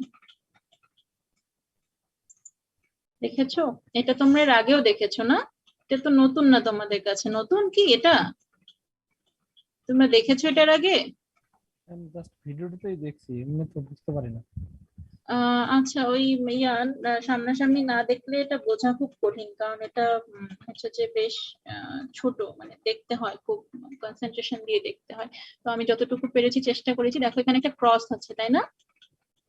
যখন তোমার ওই কনসেন্ট্রেশনটা ম্যাচ করবে, ওই যে উনি যে ঘোরাচ্ছিলেন, ঘুরিয়ে ঘুরিয়ে আসলে এই যে লাইনটা আছে না আমার হরাইজন্টাল লাইনটা, এই লাইনটা আসলে ওপরে নিচে থাকে, উপরে নিচে থাকে। তো তোমার এই ব্যালেন্স পয়েন্টে আনলে তুমি যে কনসেন্ট্রেশনটা পাবা, এরপর বাম দিকে আরেকটা দেখার জায়গা আছে, ওখান থেকে হচ্ছে কনসেন্ট্রেশনটা মেজার করা যায় স্কেল থেকে, তোমরা যতটুকু দেখেছো। এটাতে ব্যালেন্স করতে হয়, ডান পাশের এই অপশনটাতে ব্যালেন্স করতে হয়, ব্যালেন্স করে এই লাইনটাকে এই যে ক্রস পয়েন্ট যেটা, এই পয়েন্টের সঙ্গে ম্যাচ করতে হয়। এর করেসপন্ডিং যে কনসেন্ট্রেশনটা আমরা পাই সেটাই হচ্ছে আমার, বা রিফ্রাক্টিভ ইন্ডেক্স যেটা পাই সেটা হচ্ছে আমার, আমি যে স্যাম্পলটা নিয়ে কাজ করছি বা টেস্ট করছি সেই স্যাম্পলের জন্য কনসেন্ট্রেশন। ঠিক আছে, এখন দেখো এই যে ক্রস পয়েন্টটা, এটা থেকে যদি নিচে থাকে আমার ব্যালেন্সটা, মানে ম্যাচ করলো না, এই পয়েন্টের সঙ্গে ম্যাচ করলো না, তখন আমি যে রিফ্র্যাক্টিভ ইন্ডেক্সটা পাবো ওটা আসলে কম, তার মানে আমার কনসেন্ট্রেশনটাও ঠিক না, ওটা কম, মানে আমার রিয়েল কনসেন্ট্রেশন যেটা আমার সলিউশনের বা আমার স্যাম্পলের তার থেকে কনসেন্ট্রেশন কম আছে, ওই অবস্থায় আমি রিফ্র্যাক্টিভ ইন্ডেক্সটা পাচ্ছি। যখন আমি এটাকে ব্যালেন্স অবস্থায় আনতে পারবো তখন আমি যে রিফ্র্যাক্টিভ ইন্ডেক্সটা পাবো সেটা হচ্ছে আমার কারেক্ট কনসেন্ট্রেশন। ঠিক আছে, তো এভাবে করে আমাদেরকে আগে ডান পাশের এই জায়গাটার এটা ব্যালেন্স করতে হয়। ওকে, লাইটের রিফ্রাকশন অনুযায়ী সে কাজ করে, মানে কনসেন্ট্রেশন বেশি হলে সে একরকম লাইটকে রিফ্রাকশন করবে, আর কনসেন্ট্রেশন কম হলে আরেক রকম, ওইটার উপর বেস করে আমার এই মেশিনটা কাজ করে। ওকে, সো এভাবে করে সে একটা রিফ্রাক্টিভ ইন্ডেক্স দেয়। তো দেখতে পাচ্ছ যেটা ব্যালেন্সে এসছে, একদম মাঝামাঝি একটা ইয়া পেয়েছি আমি। এবার দেখো এদিক থেকে আমি ডেটা পাবো, ওই দেখো বাম পাশে একটা দেখা যাচ্ছে 1.5 মতন, তাই না? বাম পাশের স্কেলটা হচ্ছে সুগার সলিউশনের জন্য। ঠিক আছে, এখান থেকে আমরা দুইটা পাই, একটা সুগার সলিউশন, এখানে দেখো 1.5 2 ওগুলা দেখতে পাবা। ওই দেখো এটা হচ্ছে 2, উপরের এটা যেটা আমি দেখতে পাচ্ছি এটা 2, আর এরপরে আছে 1.5। এই লেফটের স্কেলটা হচ্ছে আমার সুগার সলিউশনের জন্য, যেটা আমাদের লাগে না কোনো এক্সপেরিমেন্টেই, কিন্তু এটাতে অপশন দেওয়া, দুইটা সলিউশনের জন্য এটাতে অপশন দেওয়া এই রিফ্রাক্টোমিটারে। আর ডান পাশে যে স্কেলটা আছে, দুই দিকে স্কেল আছে, এই জায়গাটা ভেঙে গেছে কোনোভাবে, এই জায়গাটা কাঁচটা ভেঙে গেছে বলে এটা অন্ধকার লাগে দেখতে, বুঝছো? তো এদিকে আমার একটা স্কেল আছে আর এদিকে আরেকটা স্কেল আছে।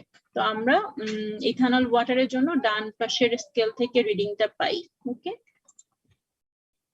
দেখো আমি চেষ্টা করছিলাম এটাকে আনার জন্য, দেখা যায় কিনা। ওহো,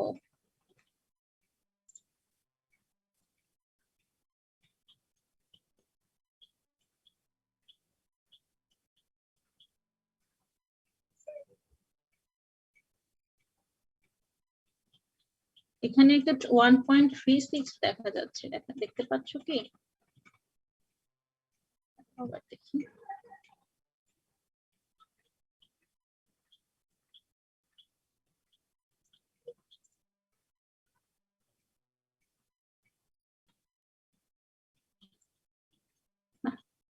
ডিফিকাল্ট,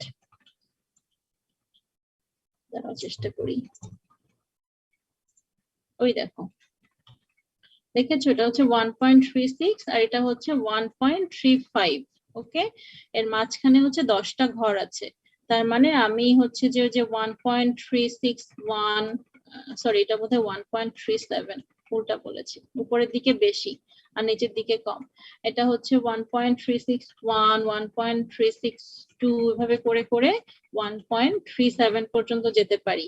আর নিচে এইদিকে হচ্ছে তোমার 1.35 আছে, তো সেখান থেকে আমি 1.35 1 2 3 এভাবে করে করে পাই। আমাদের যে রিফ্রাক্টিভ ইন্ডেক্স আসে ওটা সাধারণত 1.36 এর আশেপাশে এই পোরশনটাতে আসে। ঠিক আছে, যদিও এখানে দেখা যাচ্ছে না, খুব একটা ভালো আসে নাই, কিন্তু সামনাসামনি দেখলে ওটা তখন একটু কষ্ট করে বোঝা যায়, হ্যাঁ, যে কিভাবে করে রিডিংটা আসে।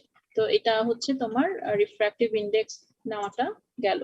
বুঝতে পেরেছো খানিকটা নাকি? দুইটা এক্সপেরিমেন্ট মিলাই, আগের এক্সপেরিমেন্ট আর এই এক্সপেরিমেন্ট, এভাবে করে আমরা নেই। একটা তো হচ্ছে আমি ব্যালেন্স করি, এই যে ডান দিকেরটা এভাবে করে ব্যালেন্স করে নেই যে ক্রসের কোথায় আছে, নিচে থাকলে কনসেন্ট্রেশনটা কম দেখাচ্ছে, তার মানে আমাকে এটা উপরে উঠাতে হবে, ঘুরিয়ে ঘুরিয়ে এটাকে ব্যালেন্স পয়েন্টে আনতে হয়। তারপরে আমি এই বাম দিকে ডান দিকের স্কেল থেকে ইথানল ওয়াটারের জন্য ইথানলের কনসেন্ট্রেশনটা পাই আসলে। আর বাম দিকে যেটা আছে ওটা সুগার সলিউশনের জন্য, ওটা আমরা কখনো এক্সপেরিমেন্ট আমাদের সুগার নিয়ে নাই বলে ওটা লাগে না, এমনি ল্যাবরেটরি পারপাজে লাগতে পারে। ঠিক আছে, এইভাবে করে আমরা রিফ্রাক্টিভ ইন্ডেক্সটা নেই। কিন্তু রিফ্রাক্টিভ ইন্ডেক্স থেকে কনসেন্ট্রেশন নিতে গেলে এরকম একটা গ্রাফ লাগে, এই গ্রাফটা তোমরা দেখেছো তাই না? দেখেছো? হ্যালো, জি ম্যাম দেখেছি। হ্যাঁ দেখেছো। ওকে, সো এটার ইউজও তোমরা জানো যে আমার রিফ্রাক্টিভ ইন্ডেক্স যা আসবে সেটা করেসপন্ডিং ওয়েট পার্সেন্ট আমরা এক্স অ্যাক্সিস থেকে পাবো। কিন্তু আমার এখানে একটা ঝামেলা আছে, দেখো এই পয়েন্টটা এবং এই পয়েন্টটা, এই দুইটা পয়েন্টের উপরে তোমার রিফ্রাক্টিভ ইন্ডেক্স সে 1.362 যদি আসে, তাহলে কি হবে, তুমি এখান থেকে একটা পাবা concentration R 362, that means this line should be here. Okay, এখন এটার জন্য এই concentration সেম। তাহলে তোমার দুইটা কনসেন্ট্রেশন আসলো, তো একটা ছোট কনসেন্ট্রেশন একটা বড় কনসেন্ট্রেশন, তুমি কোনটা নিবা? এটা কি শিখেছো? শিখেছিলাম। হ্যাঁ, বা কি ডাইলুট করে করতে হয়, ওটা তোমাদেরকে এক্সপ্লেন করা হয়েছে না? জি ওকে, সো ডাইলুট যদি আমি করি, দেখো যখন আমার ডাইলুট করলে কি হবে, আইদার আমার এই যে ক্রসটা ছিল ওখান থেকে এটা নেমে যাবে, অথবা ওই ওখানেই থাকবে, তাই না? এটা এটা শিখেছো নাকি? এভাবে করে শিখেছো? না আমি এভাবে না। তাহলে কিভাবে একটু বলো তো? ভালো হয়। হ্যাঁ, না একটু বলো তো আমাকে যে ওই এক্সপেরিমেন্টে কি শেখানো হয়েছে, তাহলে আমার জন্য একটু ক্লিয়ার হতো। ম্যাম বলছিল যে ডাইলুট করার পর যদি আবার রিফ্র্যাক্টিভ ইনডেক্স বাড়ে তাহলে হুম। বলছিল যে বাম পাশের পয়েন্টটা, আর যদি কমে তাহলে ডান পাশের পয়েন্টটা, এইটুকুই খালি। বেড়ে গেলে বাম পাশেরটা আর কমে গেলে ডান পাশেরটা? না, মনে হয় এটা উল্টিয়ে ফেলেছো তুমি। দেখো কারণটা কি, তোমার যদি এখানে কনসেন্ট্রেশন অনেক হাই, সে এটা কত হবে, 4 করে তো 84, 88, 92, 92%, আর এখানে কত হবে 44, 48, সে 50%, ঠিক আছে? এখন তোমার 50% একটা ইথানল ওয়াটার সলিউশন আছে আর একটা 92% ইথানল ওয়াটার সলিউশন আছে। এখানে তুমি 2 ড্রপ ওয়াটার অ্যাড করলা, এখানেও 2 ড্রপ ওয়াটার অ্যাড করলা, যে ইফেক্টটা পড়বে, কনসেন্ট্রেশন কমবে, কার কমবে বেশি বলো তো? কার কনসেন্ট্রেশনে ইফেক্টটা, সে 1 ml ওয়াটার আমি অ্যাড করলাম, কার উপরে কনসেন্ট্রেশনের ডিক্রিজটা, ইফেক্টটা কার জন্য বেশি হবে? ইথানল। হ্যাঁ, কোনটা? এটা আমার সলিউশন 1, এটা হচ্ছে আমার সলিউশন 2। একটা 50% সলিউশন এই যে এটা, আরেকটা হচ্ছে 92% সলিউশন এটা। এখন আমি যদি 1 ml ওয়াটার অ্যাড করি এই দুইটা সলিউশনের ভেতরে, এখানেও আমি 1 ml অ্যাড করলাম, এখানেও 1 ml অ্যাড করলাম, এখন আমাকে বলো যে কনসেন্ট্রেশনের ইফেক্টটা কার উপরে বেশি হবে? 92 ml, কোনটা? 92% এটা। No, it's a pure engineering question. তোমার এখানে 50 ml ইথানল আছে, 50 ml ওয়াটার আছে, রাইট? 50% যেহেতু, এখানে 92 ml ইথানল আছে, 8 ml ওয়াটার আছে, তো তোমার 8 ml এর সঙ্গে 2 ml 1 ml অ্যাড হইলো, তার মানে 92 প্লাস 9, আর এখানে 50 ml এর সঙ্গে তোমার 1 ml অ্যাড হইলো, তার মানে 50 প্লাস 51। এবার আমাকে বলো ডাইলুশনটা কার জন্য বেশি হবে, পার্সেন্টেজ কার জন্য বেশি হবে? এটা ওয়াটার, এটা ওয়াটার, এটা আমার 92 এর উপরে 9 এর ইফেক্টটা বেশি নাকি 50 এর উপরে 51 এর ইফেক্টটা বেশি? এখানে যে ডাইলুটেড হচ্ছে এটা তুমি বুঝতে পারবা, এখানে ডাইলুটেড হচ্ছে সেটা তুমি বুঝতেই পারবা না, বিকজ ইথানলের কনসেন্ট্রেশন অনেক হাই। বুঝতেছো? বুঝাইতে পারছি না বুঝাইতে পারি নাই? আচ্ছা দেখো, আমার এখানে একটা সলিউশন আছে, সলিউশনের ভেতরে most of the part is ethanol, okay, very few part is water. Now I have added very small amount of water to this solution. তো এই যে আমার হিউজ অ্যামাউন্টের ইথানল অলরেডি আছে, অল্প একটু ওয়াটার যদি আসে সে কি ওকে এফেক্ট করবে বেশি? ও টের পাবে যে আমার মধ্যে 1 ml ওয়াটার ঢুকছে? 92%, 96% যদি আমার ইথানল থাকে, তার মধ্যে আমি 1 ml ওয়াটার দিলাম, সে টের পাবে? তার গায়ে লাগবে এটা? লাগবে না। কিন্তু ধরো আমার কাছে একটা সলিউশন আছে যার মধ্যে 50% ইথানল আর 50% ওয়াটার, তখন আমি আরো একটু ওয়াটার দিয়ে দিলাম, তখন কি ইথানলের একটু গায়ে লাগবে যে আরে অলরেডি তো 50% ছিল, আরো ওয়াটার আমার মধ্যে দিয়ে দিলাম, আমি তো কমে Yes, গেলাম, ma'am. এরকম একটা ব্যাপার হবে, রাইট? এখানেও ঠিক একই ব্যাপার ঘটে। যখন তোমার স্যাম্পলের কনসেন্ট্রেশন অনেক হাই, তুমি 1 ml ওয়াটার অ্যাড করলা, বা ধর 2 or 3 ড্রপস, তার বেশি না, খুব কম অ্যামাউন্টের ওয়াটার অ্যাড করতে হয়, করে আবার তোমার এই রিফ্রাক্টিভ ইন্ডেক্সটা দেখতে হয়। তো তখন যদি তোমার ইনিশিয়াল স্যাম্পল যেটা নিয়ে তুমি কাজ করছো, ওটার রিফ্রাক্টিভ ইন্ডেক্স যদি সমান, সরি, ওটার ক্ষেত্রে যদি আমি ওয়াটার অ্যাড করি, তাহলে কিন্তু আমার এই ইন্ডেক্সটা কমবে না, ওই জায়গাতেই বসে থাকবে, বুঝেন?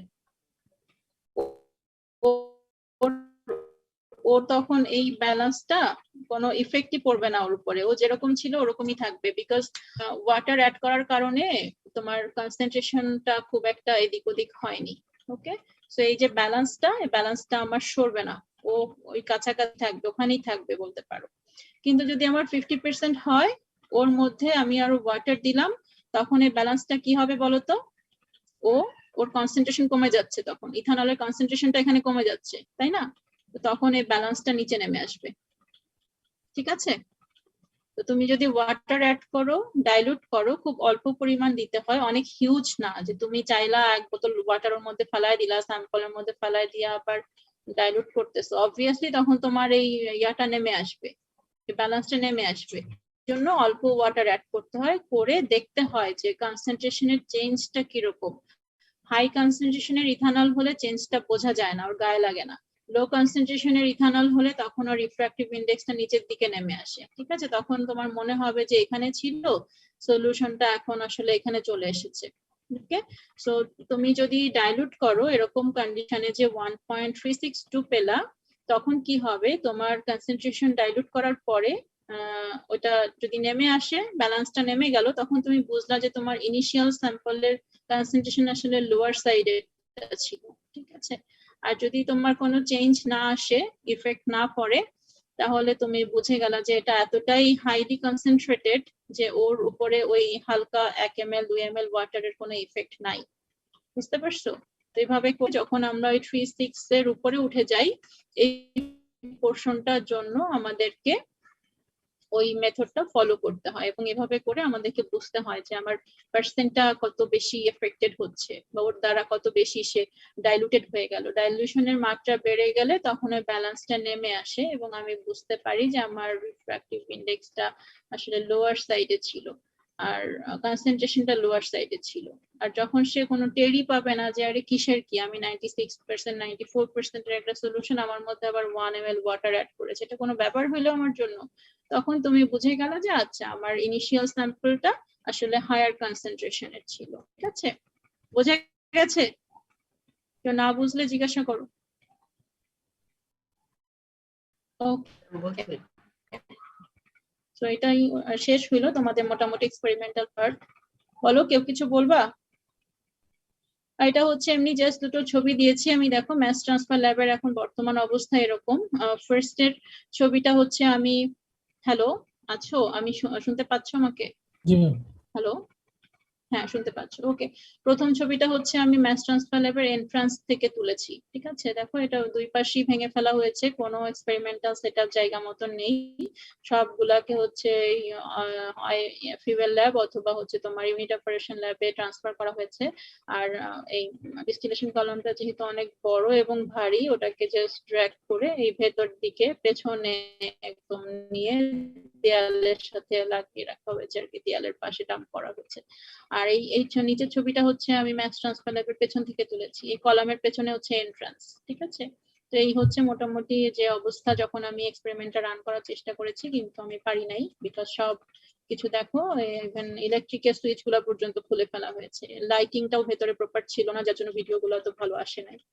আচ্ছা, গেল এক্সপেরিমেন্টাল পার্ট। আর এটা হচ্ছে ছবিটা তোমরা দেখেছো যে আমার যেহেতু টোটাল রিফ্লাক্স XD যদি আমি জানি, জাস্ট আমি কি করব, XD এর ইকুইলিব্রিয়াম YD হচ্ছে এটা, তার সাথে পরের স্টেজের আবার X হবে আমার এটা, তার ইকুইলিব্রিয়াম Y হবে এটা, এভাবে করে করে আমরা কি করি, স্টেজ ড্র করি, স্টেজ ড্র করে আমার থিওরিটিক্যাল স্টেজ আসে, তাই তো?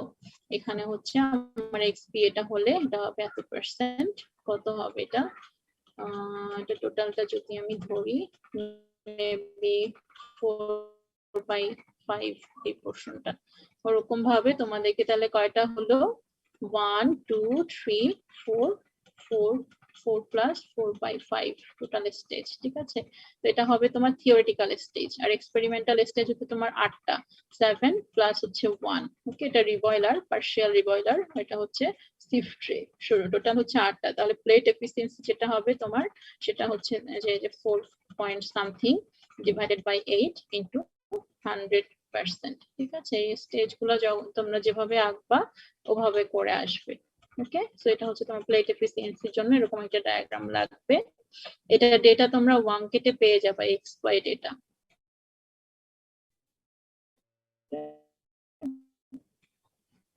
ফিগার হবে তোমার দুইটা, একটা হচ্ছে লগ লগ প্লট যেখানে তুমি উইপিং করছো, উইপিং, আর এটার পাশে ফ্লাডিং, ওটা থিওরিটিক্যালি দেখাই দিবা। আর আরেকটা হচ্ছে যে এক্স ওয়াই কার্ভের মধ্যে স্টেজ আঁকবা, ঠিক আছে?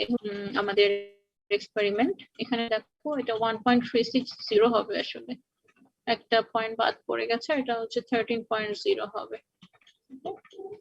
তো কনসিস্টেন্সি আর কি ডেটার। তো এটা হচ্ছে তোমাদের অবজার্ভ ডেটা, এই ডেটা নিয়ে তোমরা রিপোর্ট লিখবা। ওকে, এখন বলো যে কোনো কোশ্চেন আছে কিনা, কোনো কোশ্চেন থাকলে জিজ্ঞাসা করতে পারো।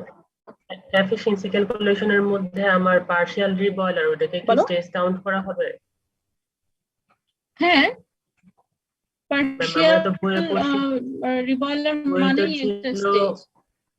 পার্শিয়াল বইয়ে হলে তো না, বলছিল, পার্শিয়াল হলে তোমার একটা স্টেজ হবে। হ্যাঁ বলো, বইয়ে কি বইয়ে তো লেখা কি ছিল আর কি, মানে মানে করেছো? আমরা যখন কলাম ফুল এফিশিয়েন্সি ডিটারমাইন করব তখন পার্শিয়াল রিবয়লার বা পার্শিয়াল কন্ডেন্সারকে স্টেজ হিসেবে ওইখানে মানে লাগবে না, এমনি তো স্টেজ হিসেবে নিবই, কিন্তু এফিশিয়েন্সি ক্যালকুলেট করার সময় ওইটাকে ইনক্লুড করব না আর কি। সেটা তো বলতে পারবো না বইয়ে কি করেছে, আমরা এক্সপেরিমেন্টে এভাবেই করাই সবসময়, 8টা স্টেজ ধরে। যেহেতু আমার পার্শিয়াল, যদি কন্ডেন্সার যদি আমার পার্শিয়াল হতো তাহলে তোমার 9টা স্টেজ হয়ে যেত, বিকজ ওখানেও আমার সেপারেশন হচ্ছে। তুমি চিন্তা করো যে জি ম্যাম। তুমি যখন করে দিই, তোমার যে ফিড ট্যাঙ্কটা আছে তাই না, ওখানে আমার একটা লিকুইড আছে আর ওখান থেকে ভ্যাপার হচ্ছে। তো আমার এখানে তো হচ্ছে, একটা সেপারেশন হচ্ছে না, সেপারেশন হচ্ছে বা ম্যাস ট্রান্সফার হচ্ছে। যেখানেই ম্যাস ট্রান্সফার সেটাই একটা স্টেজ, বুঝছো? তো আমি জি যখন ম্যাম, প্লেট মানে এফিসিয়েন্সি ওভারঅল ক্যালকুলেট করব, স্টেজ নিতে হবে আমাদের, এটাতে আমরা ওভাবে করি নেই। আমি বইয়ের কথা বলতে পারবো না, কিন্তু যখনই তোমার এরকম একটা ইকুইলিব্রিয়াম কন্ডিশন হবে, যেখানেই হোক, তোমার কন্ডেন্সার হোক আর বয়লারই হোক, এখানে যদি আমার কন্ডেন্সারটা পার্শিয়াল হতো, টোটাল না হয়ে, তাহলে কন্ডেন্সারকেও আমাকে একটা স্টেজ ধরতে হতো, বিকজ ওখানেও আমার সেপারেশন হতো, একটা ইকুইলিব্রিয়াম থাকতো ভ্যাপর এবং লিকুইডের মধ্যে। যেখানেই ভ্যাপর লিকুইডের ইকুইলিব্রিয়াম থাকবে সেখানেই হচ্ছে তোমাকে ওটা একটা স্টেজ ধরতে হবে, ঠিক আছে? এটা কোথায় পড়েছো, ওয়াংকেটে পড়েছো? আমরা আসলে প্লেট ম্যাম ওভারঅল এফিসিয়েন্সি বের করি তো, efficiency. Overall overall plate efficiency বলে আসলে এটাকে, ওভারঅল প্লেট এফিসিয়েন্সি। তো ওইটা তো তখন তোমার একটা স্টেজ হিসাবে ধরতে হবে। ওকে, থিওরিতে তাহলে অন্য জি ম্যাম। কোনো লিমিটেশন আছে? আমি যদিও থিওরি পড়াচ্ছি না জন্য বুঝতে পারছি না, কিন্তু এখানে হচ্ছে আমাদেরকে এটা একটা স্টেজ হিসাবে ধরতে হবে, যেটাই একটা স্টেজ হিসাবে ধরবা সেটাকে তোমার কাউন্ট করতে হবে, ঠিক আছে? আর কোনো কোশ্চেন? 4টা বেজে গেছে, তাহলে আমরা ইয়াতে যাব, Recording পরীক্ষায় যাব, stopped. ঠিক আছে? তোমরা তাহলে টিমসে জয়েন করো আর কি। এটা আমি তাহলে অফ করে দেই, যদি তোমাদের কোশ্চেন না থাকে মিটিংটা আমি এন্ড করে দেই।